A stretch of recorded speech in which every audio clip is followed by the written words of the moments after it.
Hello, Abnormal Investigations. Do we have a week for you?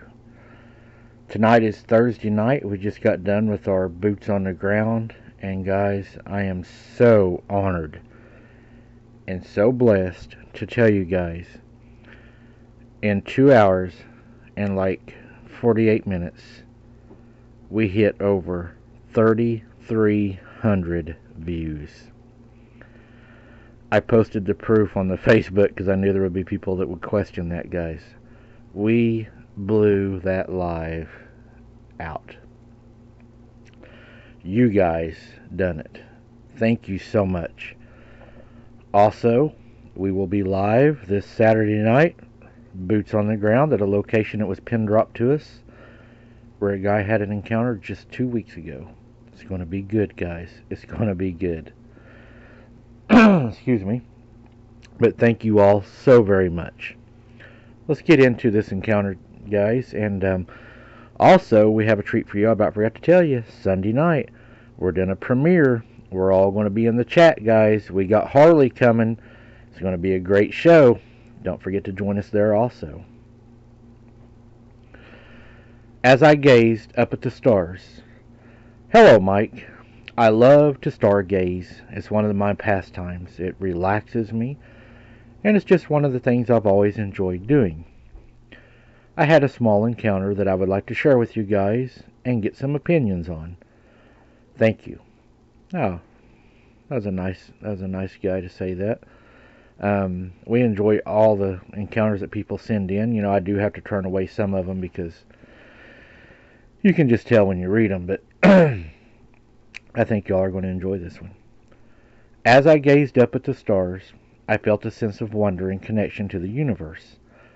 I love how the darkness of our rural surroundings allowed me to see the stars in all their glory. The Milky Way stretched out across the sky like a brilliant ribbon, and the constellations seemed to pulse with a gentle, otherworldly light. My favorite spot to stargaze was on a hill just outside of our town, where the view was unobstructed, and the silence was almost palpable. I'd often lie down on a blanket, feel the dewy grass beneath me, and I would let the stars work their magic. It was as if the universe was sharing its secrets with me, and I would sit there looking through my telescope, gazing and looking all over the sky, hoping to find something. One night as I was gazing up at the stars, I saw a shooting star streak across the sky. Of course, I had to make a wish, feeling the thrill of hope and possibility. It was moments like those that reminded me of the beauty and the mystery of our universe, and how much wonder and joy it could bring to our lives. As I lay there taking in the celestial show, I started to hear a faint murmur coming from down the hill. At first I thought it was just the wind rustling through the trees, but then I realized it sounded like voices. I sat up straight, my ears trying to pay attention to where that sound came from, and I listened more closely. It sounded like a conversation, but it wasn't in any language I could understand. It had almost like a musical quality to it, I thought. As I listened more intently, I realized that it sounded like a Native American language. I had heard recordings of indigenous languages before, but never in person. It was as if the voices were carried on the wind, echoing up the hill from some hidden valley below. I thought, could this possibly be some of the samurai chatter I've heard people talk about? Surely not. I've been here many times without any incident. My curiosity was getting to me, and I wondered who could have been having a conversation in the middle of the night in a language that seemed to belong to another time and place. So, you know, my heart started to race, and curiosity started to get the best of me. I started to walk down the hill to where the voices were, and they were growing louder with each step.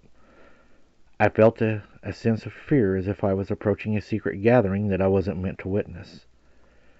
Suddenly I saw a large shadow dart behind a tree, as if trying to conceal itself. But this dark shadow was way larger than any man, and it sure wasn't going to be able to hide behind that big tree. I quickened my pace, trying to act nonchalant while my mind raced with questions.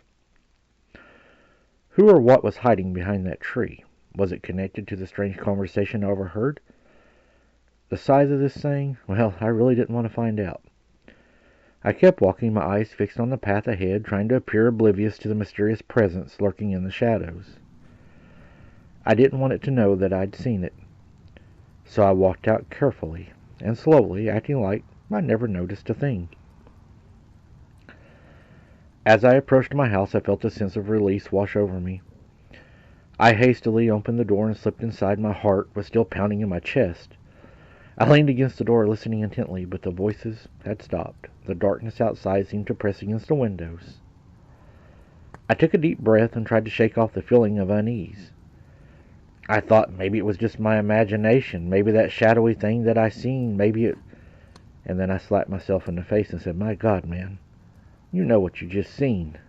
But I was trying to talk myself out of it, Mike, like I didn't want to admit to what I'd just seen and heard. It's like your mind will almost play tricks on you and tell you not to believe what your eyes have showed you. And then it happened. My heart skipped a beat as I gazed into the face that was pressed against my window. I seen it very, very clear. It defied explanation. It was a fusion of human and beast, the best that I could tell. It looked like a man mixed with a bear. It belonged to a realm that was not part of ours. I knew that for damn sure. The black and brown fur blended seamlessly with the contours of a human face. And the blue eyes, they were so blue. And as it went down to the mouth, it had the mouth of a bear with large jaws that hung down. I was paralyzed, Mike. I wasn't even able to move or speak. That creature staring at me through that window, it was like it was bearing a hole right through my soul. I was scared to death. The face remained there for what felt like ever, until suddenly it just stepped away from the window, and the window was empty.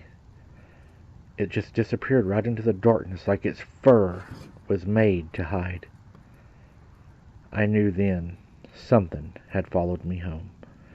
Now, I've listened to your show a lot, Mike, and other shows, and I know that these things can follow us home, but I am not a cryptid investigator, and I was not investigating them. Why did it follow me home?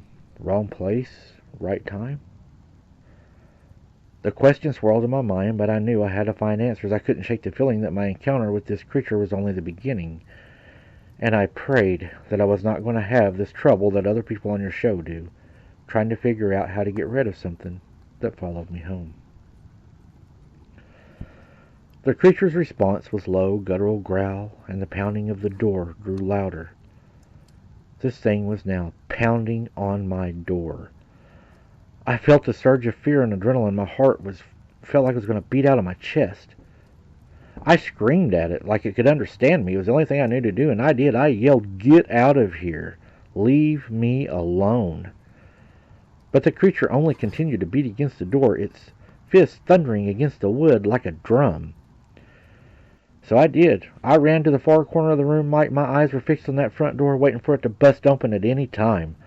The wood creaked and groaned under the pressure, and I feared it might burst open, allowing that creature to storm in and probably devour, shred me, whatever it intended to do. But then, as suddenly as it began, the pounding stopped. The silence was deafening, and I held my breath, waiting for what might come next. The creature's blue eyes, they appeared back at the window again, gleaming in the darkness like two stars. The damn thing was looking through the window to try to see where I was at. I screamed at it again, "Get the hell out of here before I get my gun." And when I said get my gun, it stepped back into the darkness, almost as if it knew what I was talking about. And as the days turned into weeks, Mike, after I did that, I have not had one encounter. It's been as quiet as it's ever been. I still go out and I still gaze at the stars. I don't hear the chatter no more. No more beating at my door. But I can't help but wonder, will it be back? Is it still watching me? It doesn't feel like it is. I mean, it feels peaceful. Was it a one-time event? Do you think it'll be back? Man, that's a tough question. I say you got a good possibility to be back. Maybe it was passing through. Maybe you yelling at it saying you had a gun. Maybe it understood that. I don't believe these creatures want to get hurt, and I believe that they know they can. You might have scared it as much as it scared you when you said you was going to get a gun. And it may not want to get hurt either, so it might have just moved on. It could have just been curious with you because it saw you down there and just happened to follow you, and hopefully it's moved on. But I would stick with the lights. I would still be cautious and definitely be aware of your surroundings. And if you're out looking at the stars, I know you got your eyes probably, trained inside of your telescope watching. I'd probably have another guy with me out there while I was doing that so that I didn't have my eyes, looking in a little tube while something was slipping up on me. So I would take some extra precautions. Thank you for sharing your story. Thank you guys for watching, and don't forget Saturday night we're going to be live boots on the ground again. And until next time, guys, keep your head on a swivel. Don't be something's dinner, and we'll see you on the next one.